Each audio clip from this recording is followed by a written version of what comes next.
This is the skyline of my hometown, New Orleans. It was a great place to grow up, but it's one of the most vulnerable spots in the world. Half the city is already below sea level. In 2005, the world watched as New Orleans and the Gulf Coast were devastated by Hurricane Katrina. 1,836 people died. Nearly 300,000 homes were lost. These are my mother's at the top, although that's not her car. It was carried there by floodwaters up to the roof. And that's my sister's below. Fortunately, they and other family members got out in time, but they lost their homes, and as you can see, just about everything in them. Other parts of the world have been hit by storms in even more devastating ways. In 2008, Cyclone Nargis and its aftermath killed 138,000 in Myanmar. Climate change is affecting our homes, our communities, our way of life. We should be preparing at every scale and at every opportunity. This talk is about being prepared for and resilient to the changes that are coming and that will affect our homes and our collective home, the Earth. The changes in these times won't affect us all equally. There are important distributional consequences, and they're not what you always might think. In New Orleans, the elderly and female-headed households were among the most vulnerable. For those in vulnerable, low-lying nations, how do you put a dollar value on losing your country, where your ancestors are buried? And where will people go? And how will they cope in a foreign land? Will there be tensions over immigration or conflicts over competition for limited resources? It's already fueled conflicts in Chad and Darfur. Like it or not, ready or not, this is our future. Sure, some are looking for opportunities in this new world. That's the Russians planting a flag on the ocean bottom to stake a claim for minerals under the receding Arctic sea ice. But while there might be some short-term individual winners, our collective losses will far outweigh them. Look no further than the insurance industry as they struggle to cope with mounting catastrophic losses from extreme weather events. The military gets it. They call climate change a threat multiplier that could harm stability and security, while governments around the world are evaluating how to respond. So what can we do? How can we prepare and adapt? I'd like to share 3 sets of examples, starting with adapting to violent storms and floods. In New Orleans, the I-10 twin spans, with sections knocked out in Katrina, have been rebuilt 21 feet higher to allow for greater storm surge. And these raised and energy-efficient homes were developed by Brad Pitt and Make It Right for the hard-hit Ninth Ward. The devastated church my mom attends has been not only rebuilt higher, it's poised to become the first Energy Star church in the country. They're selling electricity back to the grid thanks to solar panels, reflective paint, and more. Their March electricity bill was only $48. Now, these are examples of New Orleans rebuilding in this way, but better if others act proactively with these changes in mind. For example, in Galveston, here's a resilient home that survived Hurricane Ike when others on neighboring lots clearly did not. And around the world, satellites and warning systems are saving lives in flood-prone areas such as Bangladesh. But as important as technology and infrastructure are, perhaps the human element is even more critical. We need better planning and systems for evacuation. We need to better understand how people make decisions in times of crisis and why. While it's true that many who died in Katrina did not have access to transportation, others who did refused to leave as the storm approached, often because available transportation and shelters refused to allow them to take their pets. Imagine leaving behind your own pet in an evacuation or a rescue. Fortunately, in 2006, Congress passed the Pet Evacuation and Transportation Standards Act. It spells pets to change that. Second, preparing for heat and drought.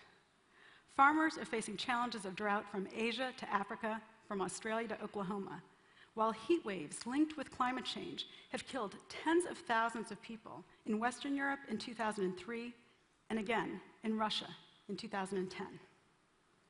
In Ethiopia, 70%, that's 70% of the population, depends on rainfall for its livelihood. Oxfam and Swiss Re, together with Rockefeller Foundation, are helping farmers like this one build hillside terraces, and find other ways to conserve water. But they're also providing for insurance when the droughts do come.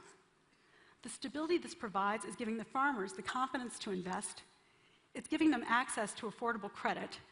It's allowing them to become more productive so that they can afford their own insurance over time, without assistance. It's a virtuous cycle, and one that could be replicated throughout the developing world. After a lethal 1995 heat wave turned refrigerator trucks from the popular Taste of Chicago festival into makeshift morgues, Chicago became a recognized leader, tamping down on the urban heat island impact through opening cooling centers, outreach to vulnerable neighborhoods, planting trees, creating cool white or vegetated green roofs. This is City Hall's green roof next to Cook County's roof, which is 77 degrees Fahrenheit hotter at the surface. Washington, D.C., last year, actually led the nation in new green roofs installed. And they're funding this in part thanks to a 5-cent tax on plastic bags. They're splitting the cost of installing these green roofs with home and building owners. The roofs not only temper urban heat island impact, but they save energy and therefore money, the emissions that cause climate change, and they also reduce stormwater runoff. So some solutions to heat can provide for win-win-wins. Third, adapting to rising seas. Sea level rise threatens coastal ecosystems, agriculture, even major cities. This is what 1 to 2 meters of sea level rise looks like in the Mekong Delta. That's where half of Vietnam's rice is grown. Infrastructure is going to be affected. Airports around the world are located on the coast. It makes sense, right? There's open space. The planes can take off and land without worrying about creating noise or avoiding tall buildings. Here's just one example, San Francisco Airport, with 16 inches or more of flooding. Imagine the staggering cost of protecting this vital infrastructure with levees. But there might be some changes in store that you might not imagine. For example, planes require more runway for takeoff because the heated, less dense air provides for less lift. San Francisco is also spending $40 million to rethink and redesign its water and sewage treatment, as water outfall pipes like this one can be flooded with seawater, causing backups at the plant, harming the bacteria that are needed to treat the waste. So these outfall pipes have been retrofitted to shut seawater off from entering the system. Beyond these technical solutions, our work at the Georgetown Climate Center with communities encourages them to look at what existing legal and policy tools are available and to consider how they can accommodate change. For example, in land use, which areas do you want to protect through adding a seawall, for example, alter by raising buildings, or retreat from to allow the migration of important natural systems, such as wetlands or beaches? Other examples to consider. In the UK, the Thames Barrier protects London from storm surge. The Asian Cities Climate Resilience Network is restoring vital ecosystems like forest mangroves. These are not only important ecosystems in their own right, but they also serve as a buffer to protect inland communities.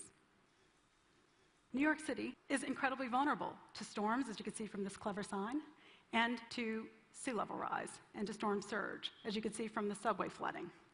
But back above ground, these raised ventilation grates for the subway system show that solutions can be both functional and attractive. In fact, in New York, San Francisco, and London, designers have envisioned ways to better integrate the natural and built environments with climate change in mind. I think these are inspiring examples of what's possible when we feel empowered to plan for a world that will be different. But now, a word of caution. Adaptation is too important to be left to the experts. Why? Well, there are no experts. We're entering uncharted territory, and yet our expertise and our systems are based on the past. Stationarity is the notion that we can anticipate the future based on the past and plan accordingly.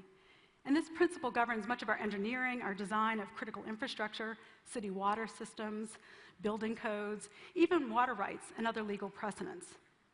But we can simply no longer rely on established norms.